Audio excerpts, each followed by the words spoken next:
بسم اللہ الرحمن الرحیم. پاکستان کی خواتین حضرات کو پارلیمنٹ ہاؤس سے السلام علیکم. سب سے پہلے تو میں یہاں پہ اپنے پاکستان تحریک انصاف اور عمران خان صاحب کے سینٹ کے کینڈیڈیٹ چودھری لیاز صاحب کو مبارکباد اس لیے پیش کرنا چاہتا ہوں کہ انہوں نے بڑے دلیری کے ساتھ الیکشن لڑا اور ان کو پاکستان تحریک انصاف کے تقریباً 88 ووٹ پڑے ہیں. دوسری طرف ان کا مد مقابل یوسف رضا گیلانی تھے.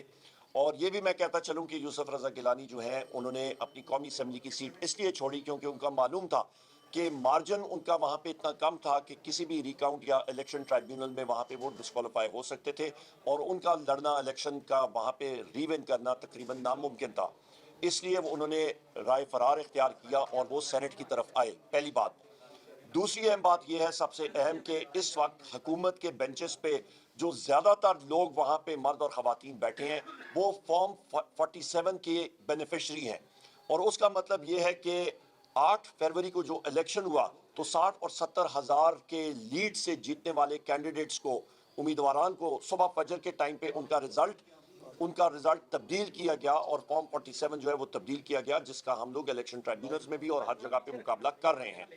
آج بھی ہمارے بلال بیگ صاحب شیخ پورہ سے ہیں, ان کا رزلٹ تبدیل کیا گیا ریکاؤنٹ کے ذریعے, اس کو ہم لوگ کنڈیم کرتے ہیں. کل میں نے فلور آف دا ہاؤس پہ بھی یہ بات اجاگر کی کہ چیف الیکشن کمشنر کو یہ موجودہ حکومت انہوں نے ایک لالی پاپ دیا ہے, انہوں نے ایک ڈیل سویٹنر انگریزی میں اس کو کہتے ہیں وہ انہوں نے آفر کیا اور انہوں نے کہا ہے کہ وہ اس کو کینیڈا بحیثیت پاکستان کا سفیر بھیجنا چاہتے ہیں بشرطے کہ وہ 20 سیٹیں پاکستان تحریک انصاف کی ریورس کرا کے ری گنتی کی ذریعے وہ اس کو واپس یہ اس حکومتی سو کالڈ حکومتی اتحاد کے حق میں کرائیں, جس کو ہم لوگ کنڈیم کرتے ہیں. چیف الیکشن کمشنر کو فی الفور مستعفی ہونا چاہیے اور اس کی کمیشن کو بھی, کیونکہ ان کا ایک ہی کام تھا کہ فری اینڈ فیئر الیکشن, صاف اور شفاف الیکشن کرائیں. وہ اس میں بری طرح ناکام ہوئے, وہ اس پہ ایکسپوز ہوئے ہیں. کرپشن کی داستانیں لمبی چوڑی سامنے آ رہی ہیں. بیلٹ پیپر مختلف جگہوں پہ بکا گیا ہے. تقریباً 8 اور 9 کروڑ سے زیادہ روپے کے بیلٹ پیپر جو ہیں وہ بکے ہیں. یہ چیز محمود خان اچکزئی صاحب نے بھی فلور آف دا ہاؤس پہ کہی ہے اور ہم لوگ اس کو یہاں پہ بھی میڈیا کے ذریعے آپ کو بتا رہے ہیں. اس سے اہم بات یہ ہے کہ ہمارے محبوب وزیر اعظم عمران خان صاحب تک ہماری رسائی وہ بند کی گئی ہے 2 ہفتے تک. یہ ٹوٹل ایک ڈرامہ ہے.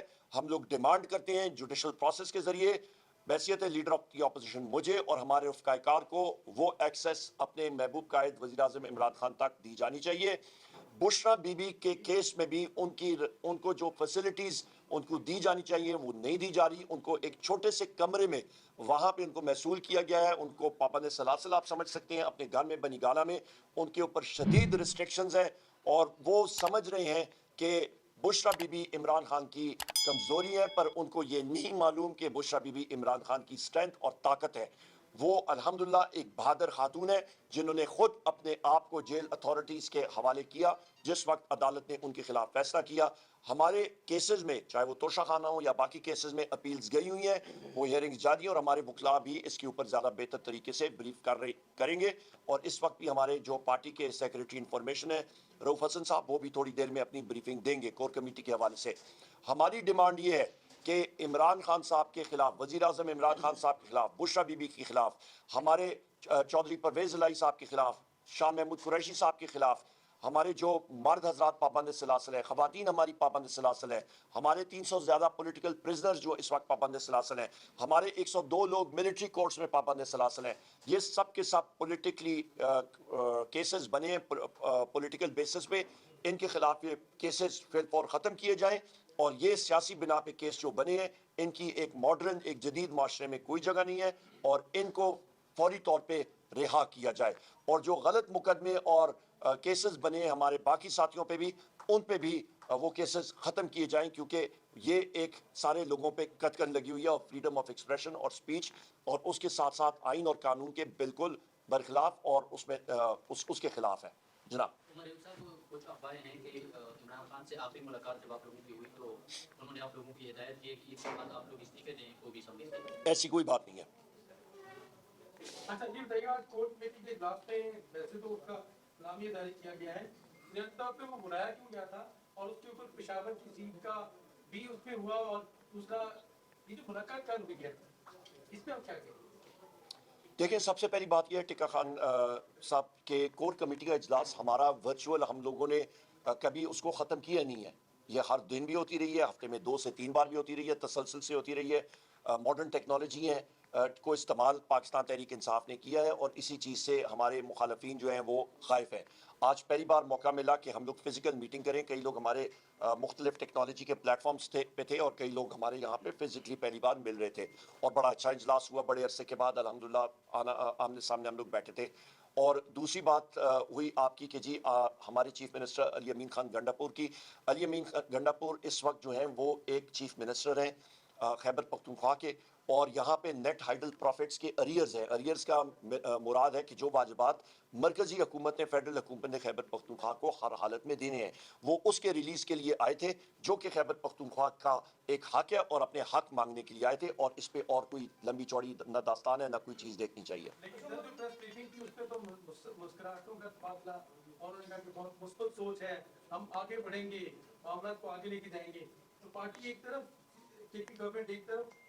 نہیں, بالکل نہیں. ان کی جو مثبت سوچ ہے وہ ہے پیسے وصول کرنے کی, اور پیسے انہوں نے ہر صورت میں انشاءاللہ تعالی ہم نے وصول کرنے ہیں. پیسے وصول کرنے کا طریقہ کار ہوتا ہے, ٹکا خان صاحب کی خواہش ہے کہ ڈنڈا سوٹا لے کے ایک دوسرے کے ساتھ وار کریں, وہ نہیں ہوگا. وہ ایک طریقہ کار سے انشاءاللہ تعالی ہم نے اپنی عوام کے لیے وہ پیسے وصول کرنے ہیں. ظاہری بات ہے جی, وہ چیف منسٹر ہے, اور چیف منسٹر نے اپنے صوبے کے واجبات جو مرکزی حکومت نے دینے ہیں وہ انہوں نے وصولی اس پہ کرنی ہے. زیادہ اہم بات آپ کو کرنی چاہیے کہ پاکستان پیپلز پارٹی نے کل جو پوائنٹ آف آرڈر پہ نوید قمر صاحب اٹھے تھے اور انہوں نے ارسا کے بارے میں بات کی ہے, وہ ان سے ضرور پوچھے گا کہ یہ تو ایک دوسرے کے پیٹ میں, مسلم لیگ نون اور پیپلز پارٹی نے ایک دوسرے کے پیٹ میں خنجر کھوپنا شروع کر دیا ہے. یہ تو حکومت نہیں چلے گی, مجھے لگ رہا ہے. وہ یہ تو ابتدائی عشق ہے, ہوتا ہے کیا, یہ تو ابھی آگے دیکھیں یہ ہوتا ہے کیا ان کے ساتھ. جاتے ہیں کے پی کے وزٹ کرنے, تو علی امین گنڈاپور کو ان کا استقبال کرنا چاہیے. وہ علی امین خان صاحب کی مصروفیت کے اوپر ہے. ہم لوگ ہر دروازہ کورٹس کا کھٹکھٹائیں گے, جو کہ ہمارا حق ہے. آئین اور قانون جو ہے وہ واضح ہے, ہمیں وہ سیٹس ملنی چاہیے. بالکل غلط ہے, سیاسی بیسس پہ وہ مبنی ہے, اور اس کے نہ سارا ہے نہ پیر ہے. وہ ڈسمس ہو جائے گا انشاءاللہ. وکلا نے کیا بتایا اس حوالے سے کہ چلو یہ ایک پارٹ تو سمجھ میں آیا کہ جی یہ اتحاد نہیں تھا جو انہوں نے پہلا پارٹ کیا, دوسرے بھی وہ سیٹیں تقسیم کس طرح تھی؟ تقسیم کا کوئی سارو پیری نہیں ہے, نہیں ہونا چاہیے. آئین اور قانون کے طور پر یہ اسی طرح ہی ہے جس طرح کہ ہمارے بہت سارے لوگوں کے خلاف, میرے سمیت, جو فکٹیشس اور بوگس کیسز بنے ہیں کہ ہم لوگوں کو انہوں نے تقریباً 12 شہروں میں ایک ہی جگہ پہ دکھایا ہوا ہے, پرچوں میں ایف آئی آر جو ہوئی ہیں, یہاں تک کہ موٹر سائیکل چوری کے پرچے ہوئے ہیں. تو یہ یا کوئی مانے تو پھر میں کیا کہہ سکتا ہوں. یہ اسی طرح کا ایک جگاڑ سسٹم پاکستان میں بدقسمتی کے ساتھ چل رہا ہے, جس کو ہم لوگ کنڈیم کرتے ہیں. میں پھر دہرا رہا ہوں کہ چیف الیکشن کمشنر کو جس کی ذمہ داری تھی, جس کے پاس اربوں روپے آئے تھے election free and fair conduct کرنے کا, اس نے نہیں کیا. ذمہ دار وہ ہے, امیڈیٹلی اس کو مستعفی ہونا چاہیے. بہت شکریہ.